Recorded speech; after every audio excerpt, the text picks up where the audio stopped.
Good morning, coming to you from beautiful North Carolina, where today we are going to focus on the sacral chakra, everything orange. So I'm just going to touch base on a few things that, first of all, just explain the sacral chakra a little bit, and then we're going to go and talk about different things you can do to clear it, and that's really been my focus, and kind of just open people up to what are chakras and what is our energy field, and what we can do to be in a better space with our own energy. Therefore, we are in a better space wherever we go. So here we are this morning, and I wore my glasses so I could see. This is wonderful. We're starting out wonderful on a Tuesday morning here in it's kind of chilly in North Carolina this morning, but one never knows. You can wear a bathing suit or a winter jacket and you would probably be fine here.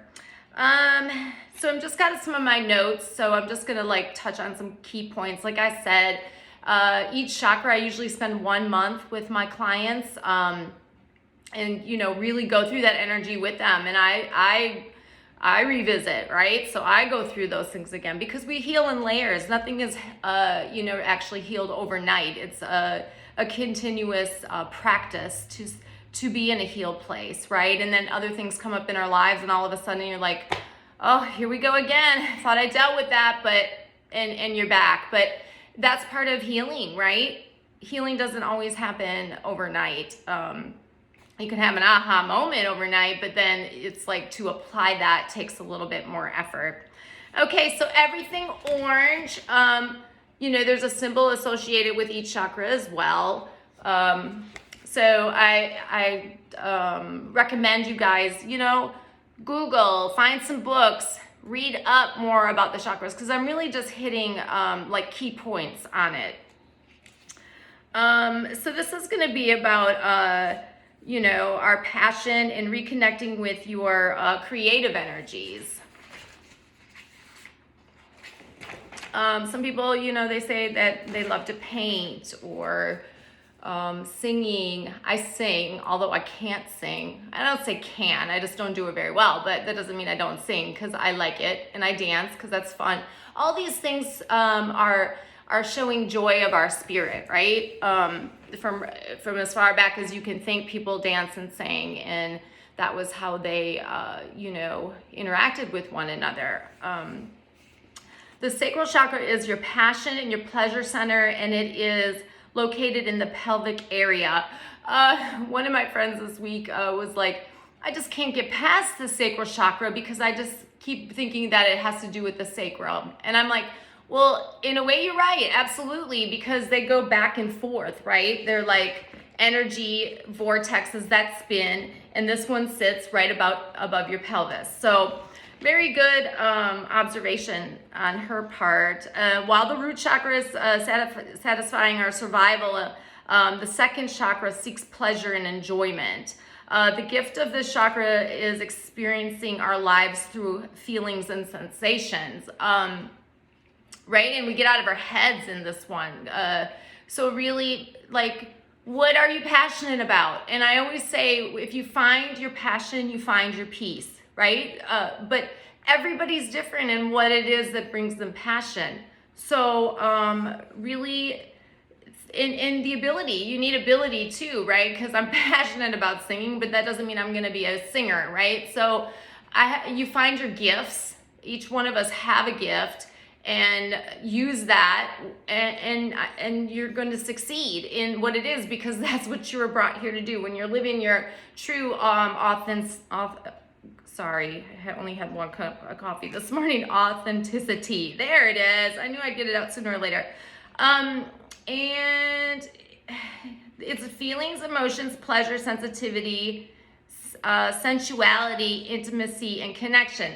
So if we're not in touch with our own creativity, how do we expect to be in touch with someone else and their creativity? You know what I mean? So it's very important to know who you are and what it is that you want, so that you draw the right partner to you.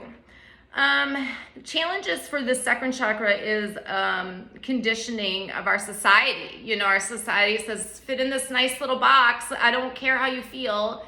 You know, show up and do what it is that you're supposed to do. But, you know, after a while, if you don't feel your feelings, they start to build up again, energy, right? If we don't clear it, it just sits there and we become stagnant. And then we start to feel not valued, and you know, you don't even know what your passion is at this point because you're told to be this certain way, right? And we become disconnected from our bodies and our feelings. So that's why meditating is very important. Just get in a space, make a little space in your house where you can go for 5 minutes and just be and just connect with your body and your mind and your spirit and be one, right? Because when you're scattered, you're all over the place, and then we feel fatigued and we don't have the energy, and you know, we just don't want to do anything. And then the whole sexuality thing with this chakra, right? On one hand, sexuality is magnified and glorified in our society, and then on the other hand, it is rejected. You know, like, oh God, she's, you know, dressing too scandalous or whatever, right? But we're beautiful people. I mean, just, you know, do what you feel is right. You know, dress the way you feel is right.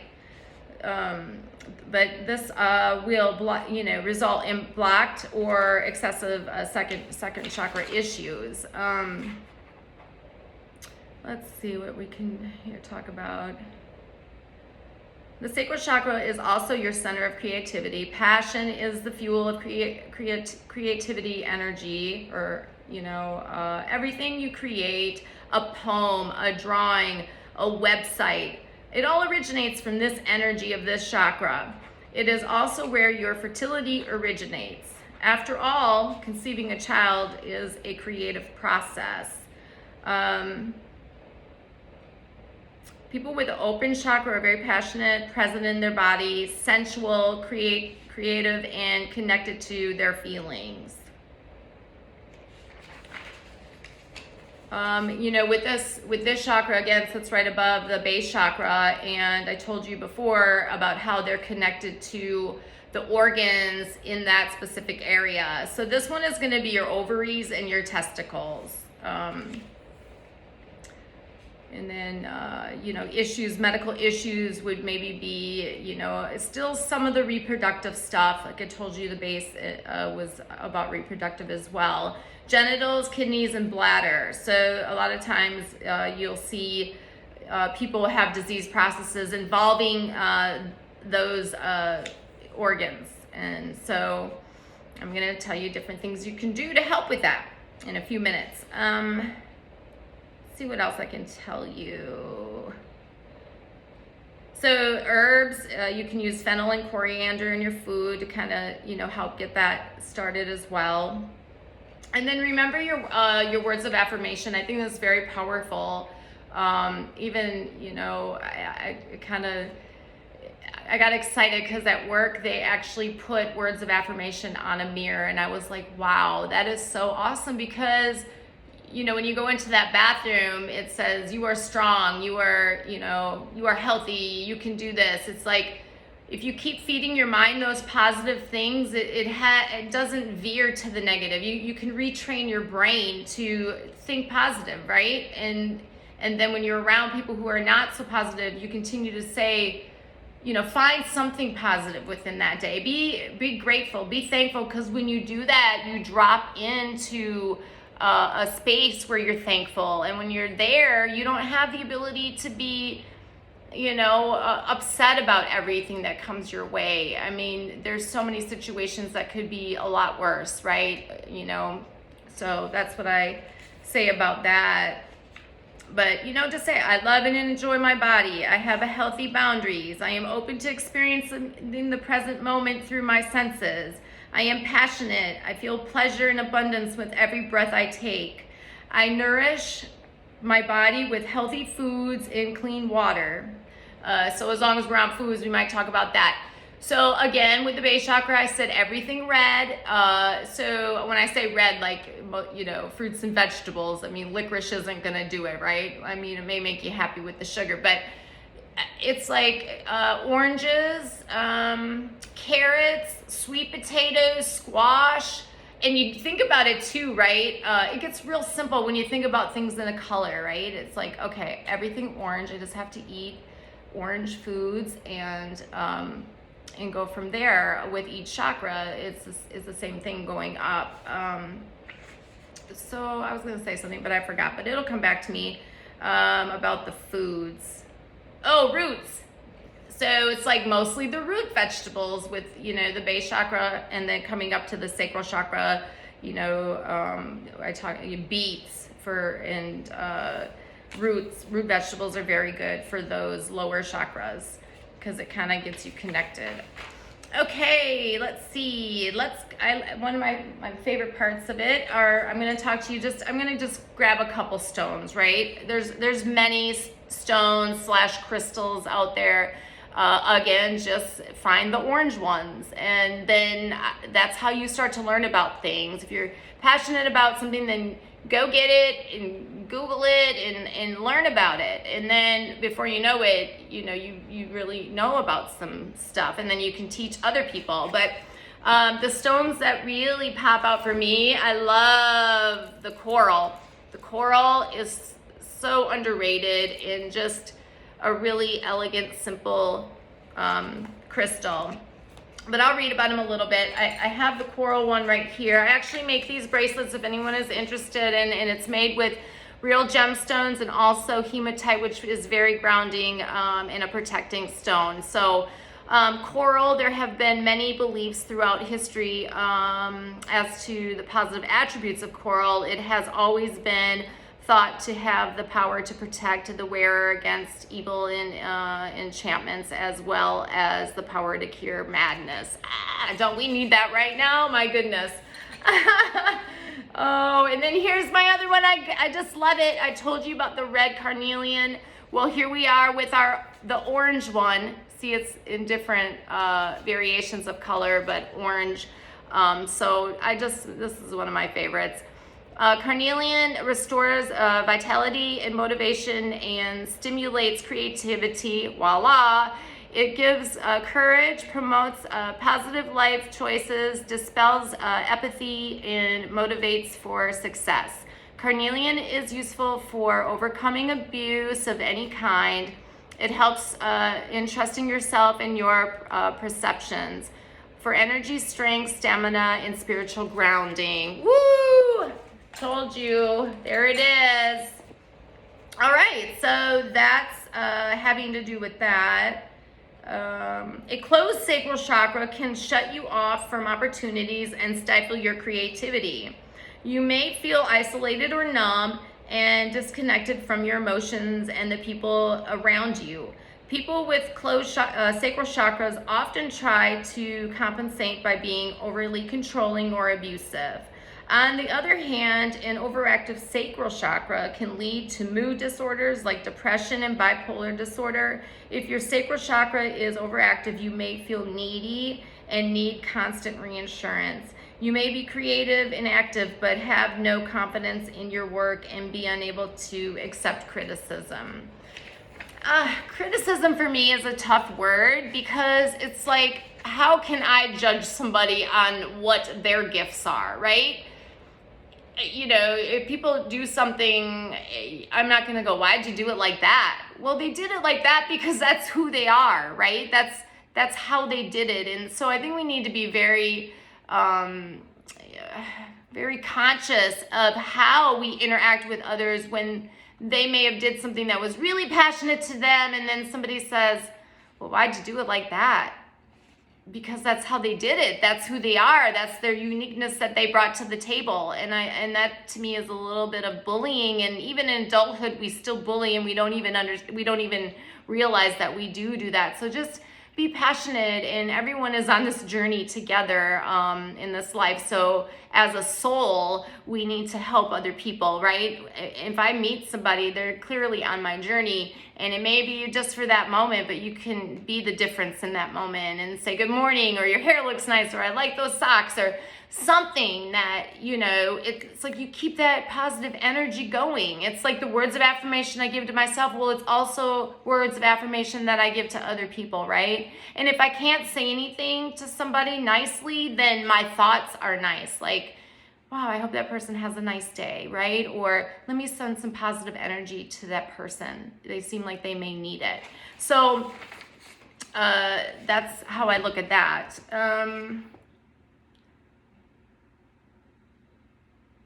Okay, I talked about just briefly the coral crystal, but citrine is another good one. I have a little one here. I do have crystals from all over the world, at least like 100 different ones.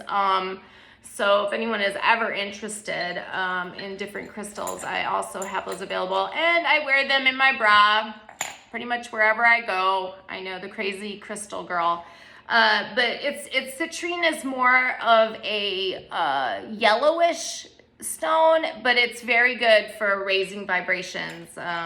So sometimes you might want to carry that with you. Some other ones I'm just going to throw out there, and you guys can look them up on your own. Orange calcite and citrine both have cleansing properties, which can help clear your blockage in that chakra. Coral, love it. Hello. Coral calcite is often used in distance healings because of its amplification and qualities. If your sacral chakra is overactive, stones that can be used to soothe it are the orange carnelian, which we talked about, snowflake obsidian, amber, purple gemstones too, but I like to always think whatever color the chakra is, use that stone, right? Especially when you're first beginning with energy and, you know, trying to be very specific. That's what I do. But they talk about purple stones. Of course, I love amethyst. It's like the gateway crystal.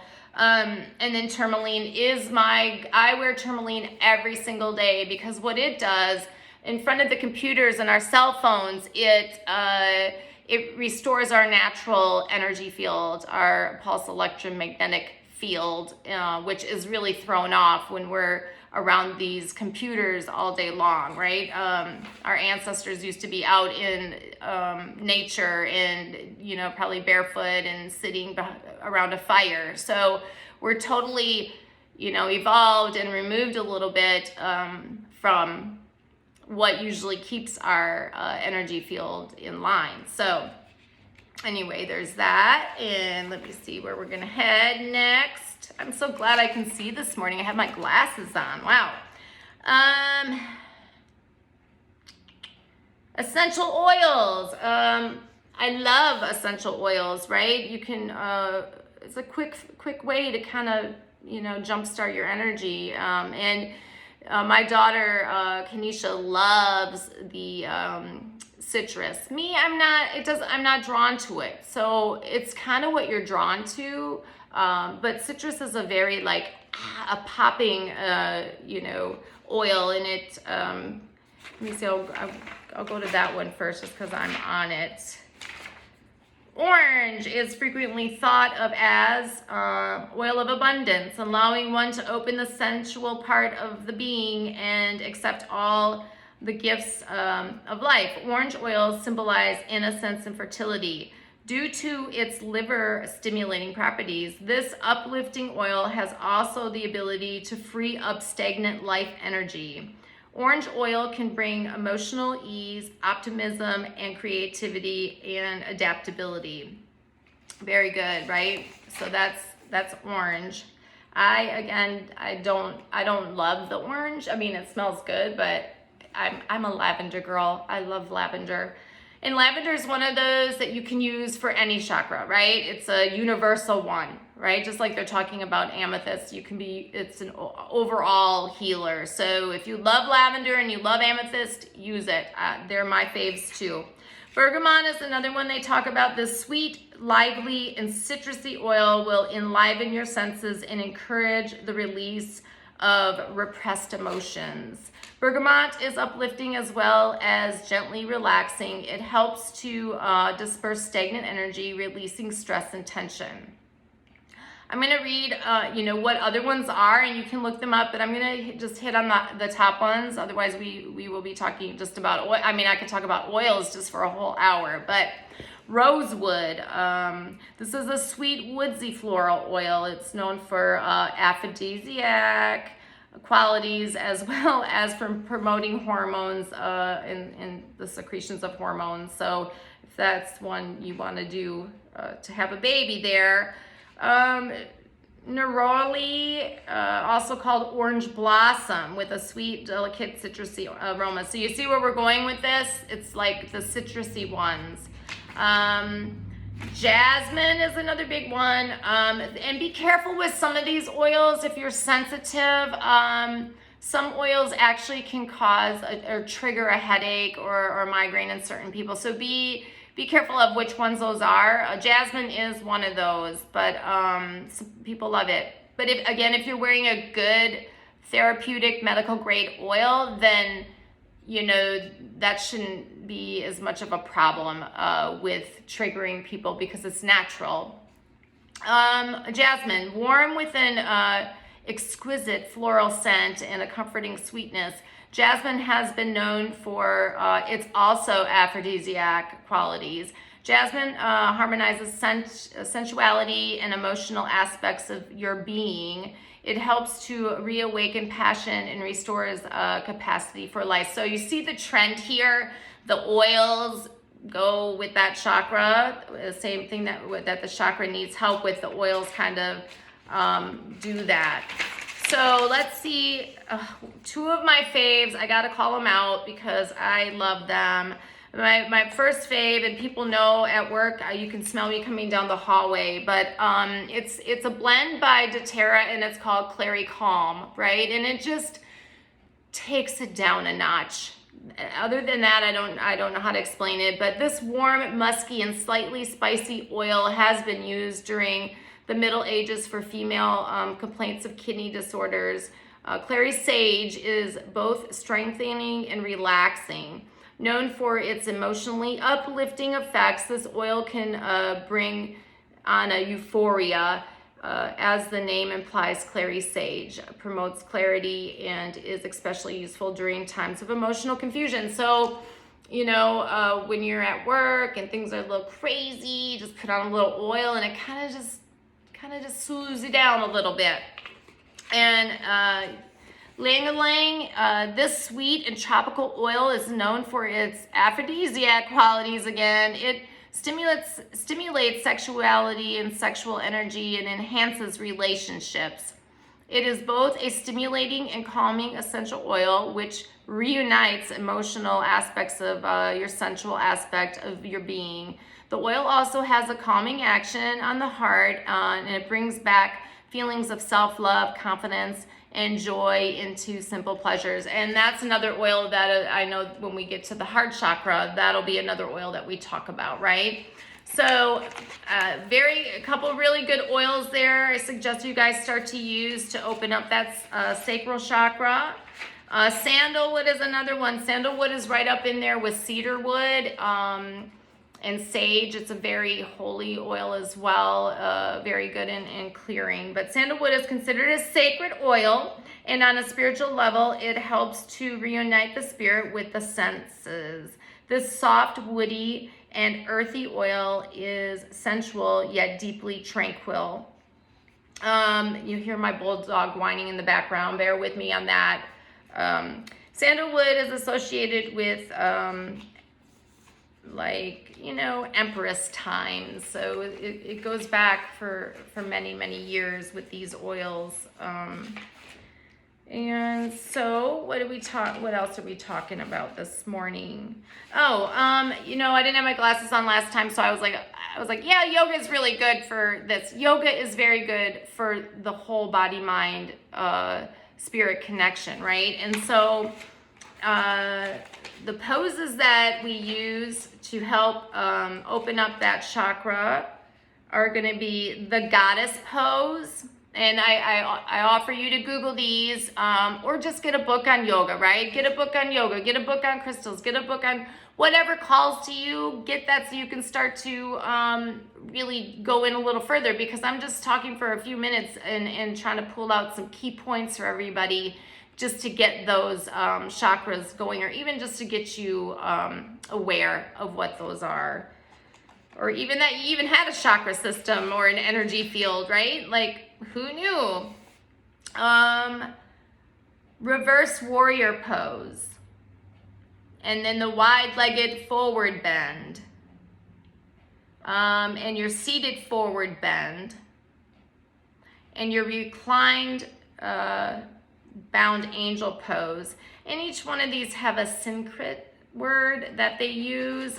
For my yogi friends, you guys are definitely know those words a lot better than I do. But I do yoga and I enjoy it, and I think it can be part of your meditation practice as well. So I think we did good today. I think we hit on a few key points. What I'd like to do at the end, because when I would teach the Chakra Series in person, we would have this dialogue between each other, and then I would go ahead and go through and clear everybody's, chakra, sacral chakra, and then I would, each time we did it, we would clear each chakra. So what I'd like to do is just take a few minutes and send out some positive energy for everybody watching on your sacral chakra. So if you could just close your eyes for a minute and take a deep breath. I am just picturing everybody's sacral chakra, and what I'm going to do is just clear it.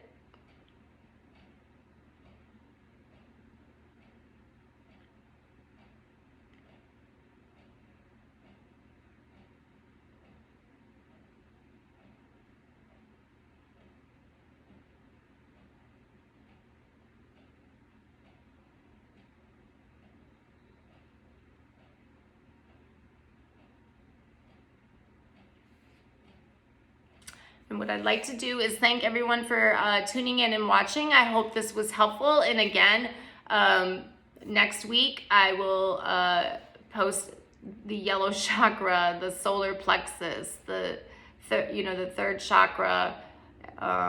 This is your second chakra, your sacral. So I'm going to go in order just because of the videos. I started the videos, and then, we started the sacral chakra, but I didn't do a video. So people are like, oh, I want to see the video for the sacral chakra. So here we are, sacral chakra, and everything orange.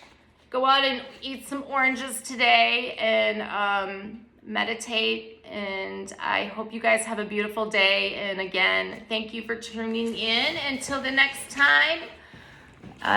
Later.